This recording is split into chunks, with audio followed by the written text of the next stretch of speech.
জৈব যৌগ এবং অজৈব যৌগের মধ্যে পার্থক্য খুব সংক্ষেপে আমি বলছি।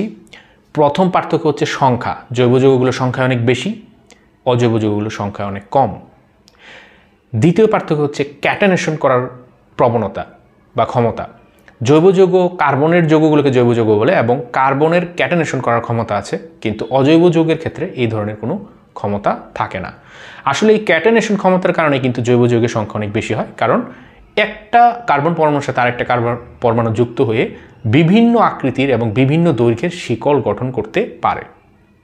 3 নম্বর যে মূল পার্থক্যটা তোমরা মনে রাখবে সেটি হচ্ছে জৈব যৌগগুলো নন পোলার এবং এদের বন্ধন প্রকৃতি হচ্ছে সমযোজী প্রকৃতির। জৈব যৌগগুলো সমযোজী প্রকৃতির, তারা অরবিটাল ওভারল্যাপের মাধ্যমে একটা কার্বনের সাথে আরেকটা কার্বন যুক্ত হয়। অপরদিকে অজৈব যৌগগুলো সমযোজীও হতে পারে, আয়নিকও হতে পারে। এখন দেখো, যেহেতু জৈব যৌগগুলো সমযোজী, তাহলে এর দ্রাব্যতা কোথায় দ্রবণীয় হবে? এরা যেহেতু এরা সমযোজী, এরা নন পোলার দ্রাবকে দ্রবণীয় হবে। পানিতে কিন্তু এরা দ্রবণীয় হবে না, যেমন ডিজেল, কেরোসিন এগুলো কিন্তু জৈব যৌগ এবং এরা কিন্তু পানিতে দ্রবণীয় হয় না।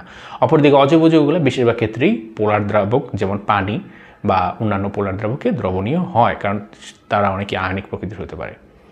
এরপরের পার্থক্য হিসেবে তোমরা দেখো, তোমরা জানো সমযোজী যৌগগুলোর স্ফুটনাঙ্ক গলনাঙ্ক বেশ কম হয়।